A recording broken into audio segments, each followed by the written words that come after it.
Welcome students, आपका मेरे channel science classes by doctor Kumkum Saxena में बहुत स्वागत है।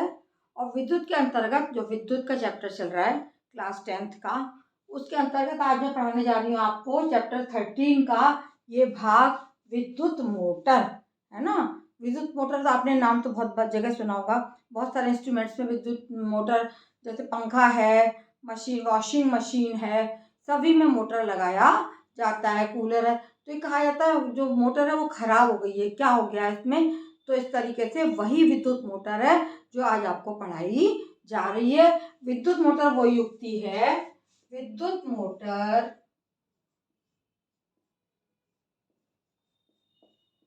वह युक्ति है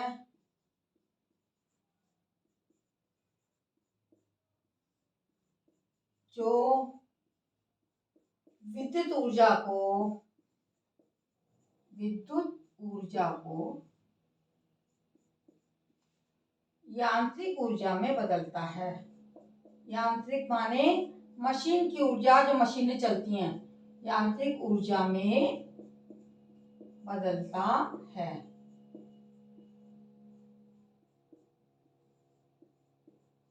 ठीक है, ये आपको सामने बनाया गया है। इसमें इसके कई भाग होते हैं। विद्युत मोटर के भागों के बारे में अब मैं आपको बताऊंगी। ये पूरा विद्युत मोटर दिखाया गया है, इसी तरीके की रचना होती है। केवल पढ़ाने के लिए वो उसको इस तरीके से दिखाया जाता है। इसका सबसे पहला भाग है क्षेत्र चुंबक, है ना। ये है क्षेत्र चुंबक, पहला भाग। ये दो चुंबक आपको दिखाई दे रहे हैं, चुंबक के दो भाग। चुंबक के दो ध्रुव होते हैं, एन तथा एस ध्रुव। एन उत्तरी ध्रुव, एस नॉर्थ ध्रुव। तो क्षेत्र चुंबक के दो भाग हैं, ये एन ध्रुव है और ये एस ध्रुव है। तो ये दोनों क्या है, विद्युत मोटर में लगाए जाते हैं। आयताकार जो कुंडली है उसके समांतर इनको लगाया गया है। सबसे पहला भाग ये क्षेत्र चुंबक होते हैं, इनमें दो ध्रुव पाए जाते हैं, दो ध्रुव, उत्तरी तथा दक्षिणी। उत्तरी व दक्षिणी ध्रुव इसमें पाया जाता है।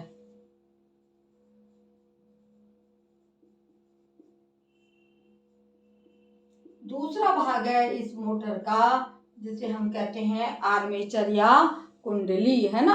अनेक फेरों वाली जो आयताकार कुंडली आपको दिखाई दे रही है, कौन सी, ए बी सी डी, है ना। ये क्या है, ये अनेक फेरों वाली आयताकार कुंडली है। एबीसीडी जैसे लोहे के क्रोड पर तांबे के तार को लपेटकर बनाया जाता है, को क्या कहते हैं, आर्मेचर। ठीक है, आर्मेचर ये हो गया। ए बी सी डी, ये दो ध्रुव हो गए, उत्तरी ध्रुव दक्षिणी ध्रुव। ये आर्मेचर हो गया A B C D. Armature क्या है, ये अनेकों फेरों वाली आयताकार कुंडली है, जिसे लोहे के नर्म क्रोड पर तांबे के तार को लपेटकर बनाया जाता है। ये एक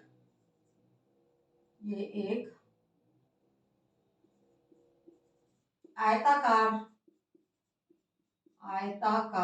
कुंडली एबीसीडी है, आपको चित्र में दिखाई दे रही है।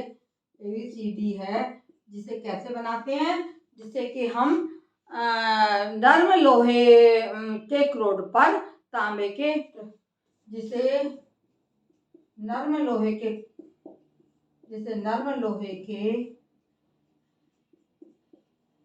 नर्म लोहे का क्या होता है, एक बहुत ही सॉफ्ट सा लोहा, उसके क्रोड पर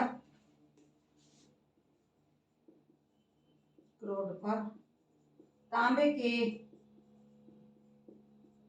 पृथक्कृत तारों को लपेटकर, क्या, पृथक्कृत तारों को, इसको इस तरह लिखा जाएगा, पृथक्कृत तारों को, लोहे का क्रोड लिया जाता है, तांबे का तार लिया जाता है, पृथक्कृत तारों को लपेट कर बनाया जाता है,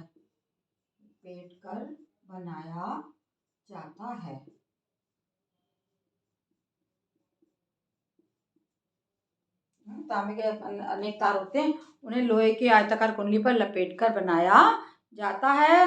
तथा क्या होता है कि ये चुंबक एनएस ध्रुवों के बीच ये क्या करती है, ये चुंबक के, ये है चुंबक के एन ध्रुवों, उत्तरी दक्षिणी एन एस ध्रुवों के बीच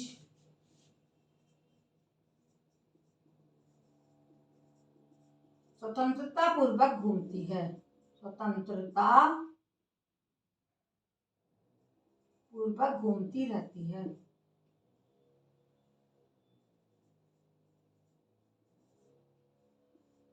ठीक है, दो चीजें मैंने आपको बता दी। इसके विद्युत मोटर की रचना में क्षेत्र चुंबक, विद्युत मोटर होता क्या है, वो युक्ति जो विद्युत ऊर्जा को यांत्रिक ऊर्जा में बदलता है।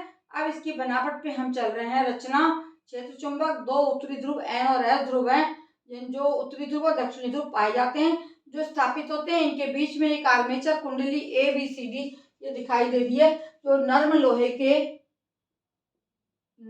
का वो लिया जाता है। क्रोड पर तांबे के तारों को लपेटकर बनाया जाता है, जो इनके बीच में उत्तरी और दक्षिणी ध्रुवों के बीच में आराम से घूमती है। तीसरी तार है विभक्त वलय तथा ब्रश, ये दिखाई दे रहा है विभक्त वलय तथा ब्रश। विभक्त वलय, विभक्त वलय क्या है, ये है आपके एक आधा हिस्सा ये है, आधा हिस्सा इसका ये है।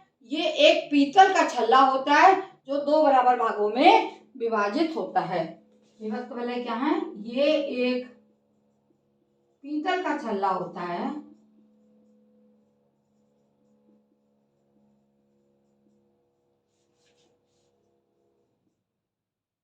जो दो भागों में विभक्त होता है, जो दो भागों में विभक्त होता है। आधा भाग इधर है ना, आधा भाग उधर। आधा भाग कुंडली के एक सिरे से जुड़ा है और आधा भाग कुंडली के दूसरे सिरे से ये जुड़ा हुआ होता है। इस प्रकार से जुड़ा रहता है कि एक भाग से इधर वाले तार में जा रही है और दूसरा भाग जो है वो कुंडली के CD भाग से जुड़ा है और ये वाला भाग जो है वो A और B सिरे से जुड़ा हुआ है। तो इस प्रकार से आर्मेचर से जुड़े रहते हैं और उसी के साथ साथ में ये घूमते रहते हैं। बुरुश जो होते हैं तांबे के बने होते हैं, जिनका संबंध संयोजक पेचों से होता है। बुरुश काय के बने होते हैं, बुरुश तांबे के बने होते हैं,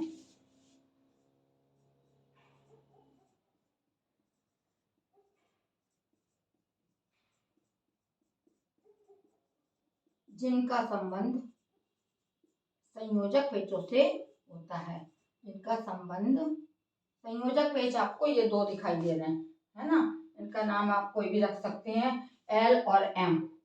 संयोजक पेच क्या है, L और M संयोजक पेच है, जिनका संबंध संयोजक पेचों से होता है।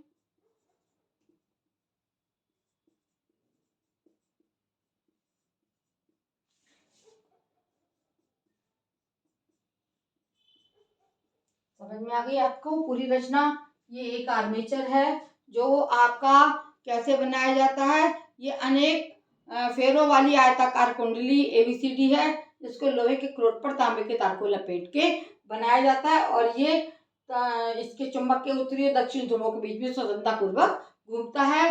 विभक्त वलय क्या है, ये दोनों विभक्त वलय हैं।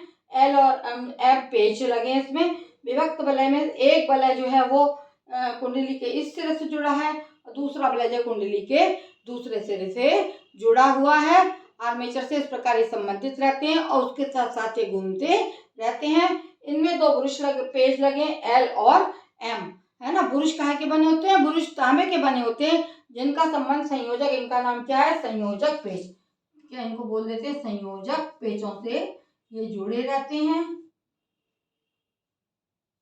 इनका संबंध संयोजक पेचों से होता है। इन पेचों का संबंध जो है वो इन पेचों का संबंध बैटरी के टर्मिनलों से होता है। ये नीचे बैटरी लगी है, ये कुंजी लगी, यहाँ से विद्युत धारा को प्रवाहित किया जाता है। तो इन संयोजक पेचों का संबंध किससे, बैटरी से। और पेच कहाँ पे लगते हैं, ये आपके लगे हुए हैं जो विभक्त वलय हैं उनके दो टुकड़ों से अलग अलग, इसके साथ L और इसके साथ M जुड़ा हुआ है। और ये दोनों आयताकार कुंडली के ये एक सिरे से जुड़ा है, दूसरा दूसरे सिरे से जुड़ा है। जब विद्युत धारा प्रवाहित की जाती है तो एक बुरुश से कुंडली में प्रवेश करती है और दूसरे बुरुश से कुंडली से बाहर निकलती है। ये इसकी हो गई पूरी मोटर की रचना। और आप देख लीजिए, ये आपके सामने विद्युत मोटर बनाई गई है। अगले उसमें आपको सिद्धांत तथा कार्यविधि बताई जाएगी। धन्यवाद।